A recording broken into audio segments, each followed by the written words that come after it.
Hello friends, কেমন আছো সবাই? আশা করছি সবাই খুব ভালোই আছো। তো আমি আজকে চলে এসেছি নূরজাহান ছাদ বাগানের নতুন আরেকটি ভিডিও নিয়ে।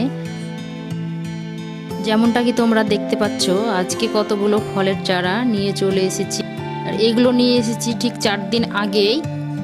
তোমাদের অনেকেরই মনে প্রশ্নটা থাকতে পারে, আমি গাছগুলোকে 4 দিন কেন রেখেছি। তবে আমি বলে দিচ্ছি, এগুলো 4 থেকে 5 দিন রেস্টে রাখতে হয়।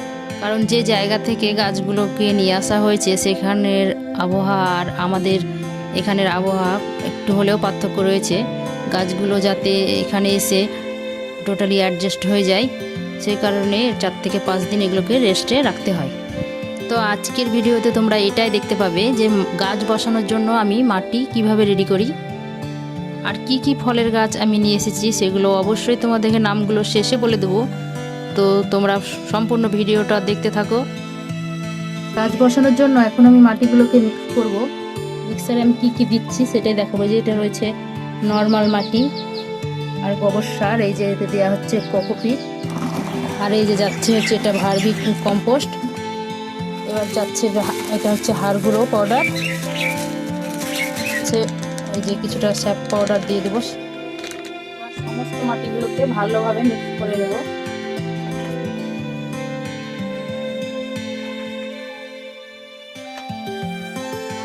মিক্স করা হয়ে গেছে। এখন এই যে বড় বড় সাইজের গামলাগুলো রেখেছি, এখন এগুলোর মধ্যে মাটিগুলোকে পুড়ে নেব।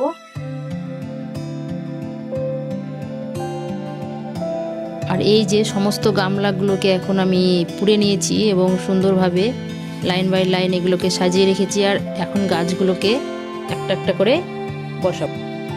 এইভাবে মাটিগুলোকে সরিয়ে নিয়ে গাছগুলো বসানোর জন্য প্রথমে জায়গা করে নেব, তারপরে প্যাকেট থেকে গাছগুলোকে বার করে সুন্দরভাবে বসিয়ে দিয়ে চেপে দেব।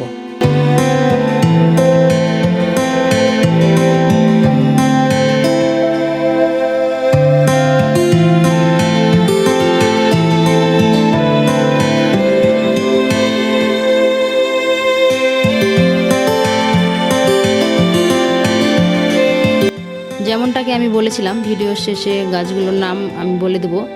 তো এখন একটা একটা করে গাছগুলোর নাম আমি বলছি। এটি একটি চ্যাংমাই আমের চারা, আর এই আমটির ওজন 1 থেকে 1.5 কেজি হয়। অনেক বড় সাইজের আম হয় এটিতে।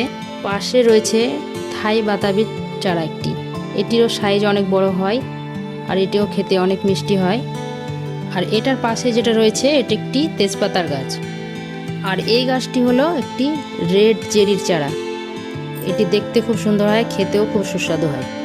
আর এখন যে আম গাছটি তোমরা দেখছো এটা সেম আম গাছ নয়, এটা আগে বসিয়েছি। এটা হচ্ছে ব্যানানা ম্যাঙ্গো। দেখতে পাচ্ছ গাছটি কত সুন্দর ঝোপালো এবং বড় হতে শুরু করেছে। আর এটি প্রায় 2 মাস আগে আমি বসিয়েছি। আর এটা হচ্ছে বিদেশি আমড়া। এই আমড়াটা মিষ্টি হয় আর এটা সিডলেস, এটার কোনো আটিও হয় না। আর এটি একটি মিষ্টি কামরাঙা চারা। আর এই যে গাছটা তোমরা এখন দেখছো এটা একটি সাদা জামরুলের চারা। এটা জামের মতোই দেখতে, কিন্তু এটা জাম না, এটা জামরুল। আর তার পাশে রয়েছে থাই শরীফা, যেটাকে আমরা আতা বলি। আর এটা হচ্ছে গোলাপ জাম, এটা হচ্ছে ভিয়েতনাম মালটা, আর পাশেরটা হচ্ছে সুরুনিয়াম কমলা। আর এই যে ডালপালা কিছুই নেই, যে চারাটা তোমরা দেখছো এটা একটি আমলকির চারা, আর পাশে রয়েছে এটা কারি পাতা। আর এখানে রয়েছে একটি চুই ঝালের চারা, আর এটা আগের থেকে বসানো আছে আমার একটি আঙুরের গাছ। আর এই যে ড্রাগনের চারাটা তোমরা দেখছো এটা একটি থাই ড্রাগনের চারা, আর পাশে রয়েছে একটি আখের চারা, এটাও প্রায় 10 ফুট লম্বা আখ হয়। ভিডিওটা পুরো দেখার জন্য অসংখ্য ধন্যবাদ। আর আমার ভিডিওটা কেমন লেগেছে অবশ্যই কমেন্ট করে জানাবে, আর পাশে থাকবে। আর কারো ভালো লাগলে অবশ্যই সাবস্ক্রাইব করবে আমার চ্যানেলটি।